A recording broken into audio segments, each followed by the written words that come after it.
शब्दों से तृप्त हो जाना ज्ञान का अंत है,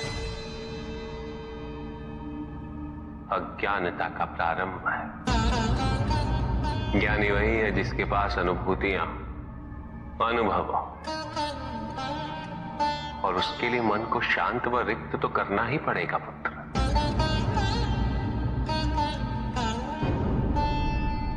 युद्ध किसी व्यक्ति से नहीं गणेश, मानसिकता से होता है। युद्ध में संघर्ष अच्छाई या बुराई का नहीं होता, सभी में अच्छाई है और बुराई भी है पुत्र।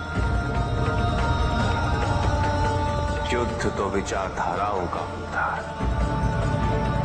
व्यक्ति अपने पराक्रम पर, अपनी क्षमता पर विश्वास कर युद्ध करता है, और जब उस विश्वास को क्षति पहुंचती तो सब कुछ निरर्थक प्रतीत होने लगता है। किंतु आपसे पराजित होकर भी लोहितांग क्यों नहीं समझ रहा?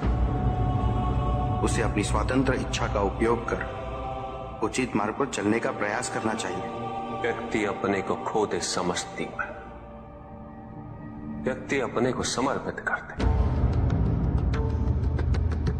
छोड़ दे अहंकार को, तो भ्रम की इच्छा ही पूर्ण होती है, और अभी भी वही फलित हो रही है।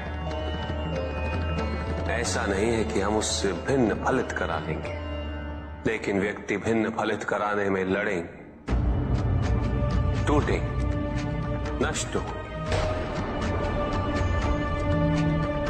एक नदी में एक बार बाढ़ आ गई पुत्र। दो छोटे से तृण उसमें बह रहे थे, और उसमें से एक नदी में तिरछा पड़ गया, और वो बाढ़ को रोकने का प्रयास कर रहा था। वो अत्यंत ऊंचे स्वर में कह रहा था कि नदी को आगे नहीं बढ़ने देगा। यद्यपि नदी तो बस बढ़ती ही जा रही थी। वो फिर ऊंचे स्वर में यही कह रहा था कि मैं इसे अवश्य रोकूंगा, यद्यपि रोक नहीं पा रहा था। नदी को तो उसके संघर्ष का कुछ भी पता नहीं चल रहा था, किंतु नदी को उसके होने या ना होने से क्या अंतर। उस कण के लिए तो यह अत्यंत महत्वपूर्ण था।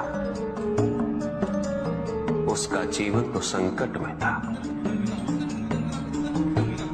वो तो बस बहे जा रहा था। वो जहां भी पहुंचता, किंतु उससे पहुंचना तो संघर्ष करके ही था। किंतु ये बीच का क्षण, ये बीच का काल दुख, पीड़ा, द्वंद्वता का काल है।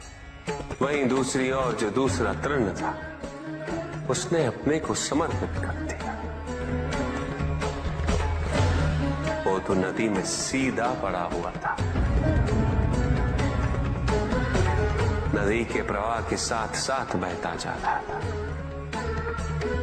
और उसे ऐसा प्रतीत हो रहा था जैसे कि वो नदी को दिशा दे रहा है, उसे प्रवाहित होने में सहायता कर रहा हो। वो तो ये निश्चय कर बैठा था कि नदी को समुद्र तक पहुंचाकर ही रहेगा, किंतु नदी को उसकी उपस्थिति का भी आभास नहीं था। नदी पर उन दोनों के होने या ना होने का कोई प्रभाव नहीं था। नदी तो बस बहे जा रही थी। ब्रह्म की इच्छा को जाना नहीं जा सकता, किंतु ब्रह्म के साथ एक अवश्य हुआ जा सकता, और तब व्यक्ति की अपनी इच्छा तो खो ही जाती है, केवल उसकी इच्छा ही शेष रह जाती है। लोहितांग को अपनी आगे की यात्रा पूरी करने हेतु अत्यंत महत्वपूर्ण निर्णय अवश्य लेने